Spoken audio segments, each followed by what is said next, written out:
नमस्कार, आप देखें तिवारी भैया, मैं हूं वेद प्रकाश। मक्खी को आप लोगों ने देखा होगा। मक्खी मक्खी किसी भी साफ जगह पे नहीं बैठती है, किसी साफ जिस्म पे नहीं बैठती है। वो बैठेगी तो सिर्फ गंदगी पे। वो गंदगी पे ही बैठेगी, गंदगी खाएगी, गंदगी में रहेगी, गंदगी में सोएगी, गंदगी को लेकर घुमाएगी, गंदगी को फैलाएगी। उसका काम ही होगा गंदगी गंदगी गंदगी। मक्खी। अब वो मक्खी की बात इसलिए कर रहा हूं कि मैं एक जज की बात कर रहा हूं। जस्टिस सुप्रीम कोर्ट के जज हैं मागडे काटजू।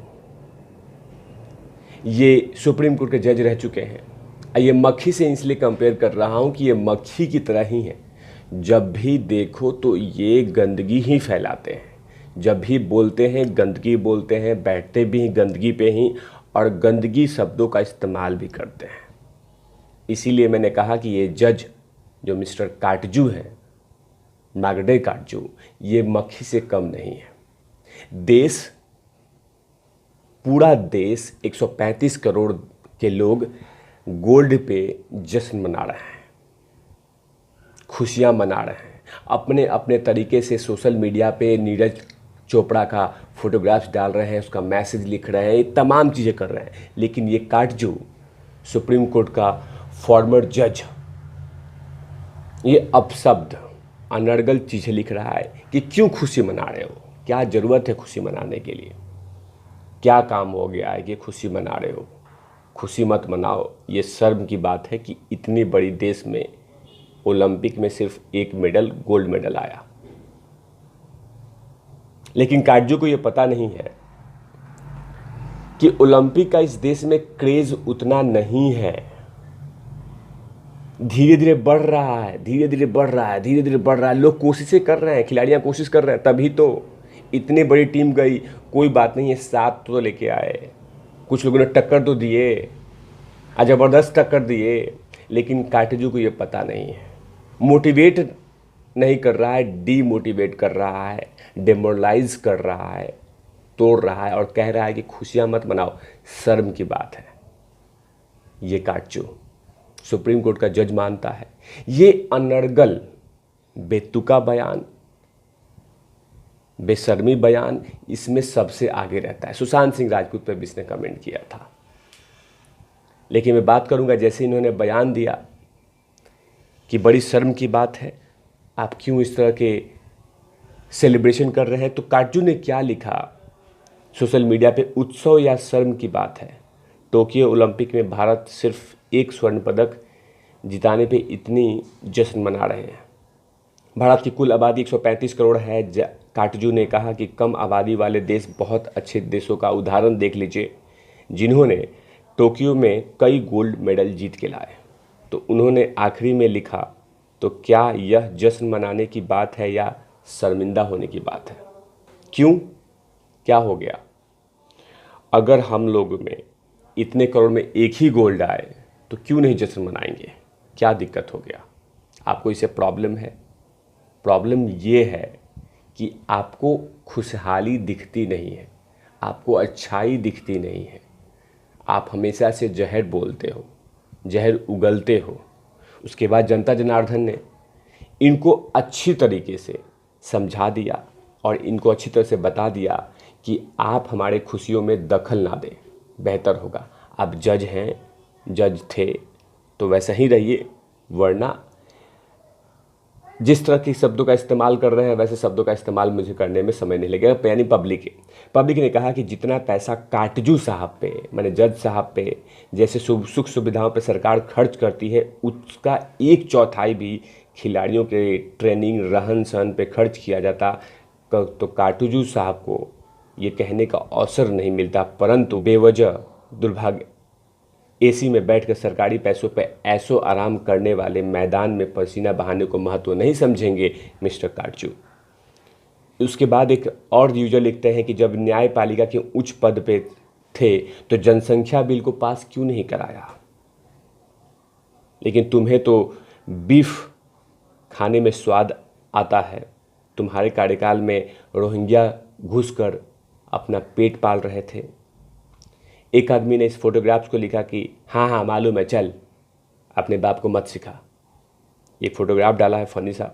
उसके बाद एक आदमी और ने लिखा है, यूजर ने लिखा है कि ये आदमी या धतूरे का बीज जब भी मुंह खोलता है तो अनाप शनाप बोलता है। तिवारी भैया ने कहा था कि अनर्गल बयान देने में सबसे आगे रहता है और मजबूरी में लोगों को इसे रुई की तरह ढूंढना पड़ता है। लेकिन इस आदमी की बेशर्मी नहीं जाती। आश्चर्य की बात है कि यह व्यक्ति भारत का न्यायाधीश था। मैंने कहा था ये बातें। उसके बाद एक आदमी ने और लिखा कि जितना पैसा कांग्रेस सरकारों ने इन जैसे मक्कार लोगों पर खर्च किया, अगर उसका 1/4 भी खिलाड़ियों पर खर्च किया जाता तो रिजल्ट कुछ बेहतर होता। इससे पूछा जाना चाहिए कि कांग्रेस के शासन में 70 सालों में कितने ओलंपिक गोल्ड मेडल आए। उसके बाद एक और यूजर लिखते हैं कि that's persons not made for India only made by Congress. यानी कि अपने तरीके से और अलग अलग यूजर इसको रुई की तरह ढूंढ दिया। जाहिर सी बात है कि अगर देश नीरज चोपड़ा भाई पे खुशियां मना रहे, क्यों नहीं मनाए, मनानी चाहिए, खूब मनानी चाहिए, त्यौहार की तरह मनानी चाहिए। क्योंकि नीरज भाई ही उन तमाम युवाओं का एक आइडल बनेंगे जबकि वो लोग ओलंपिक में जाएंगे कि मुझे भी मेडल लेके आना है, मुझे भी मेडल लेके आना है, मुझे भी मेडल लेके आना चाहिए। हरियाणा की धरती से कितने सारे युवाओं ने आके मेडल लेके आए, क्योंकि वो एक दूसरे को देख के मोटिवेट होते हैं, आगे बढ़ते हैं।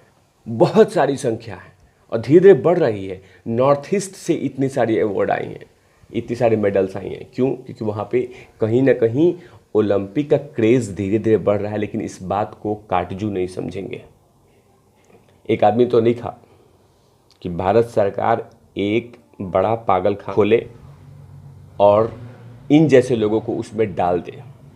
एक आदमी ने और कहा कि ऐसे लूजर जिंदा क्यों हैं, कोई बताएगा? जज रहते हुए, सॉरी ऐसे शब्दों का इस्तेमाल किया है इन्होंने।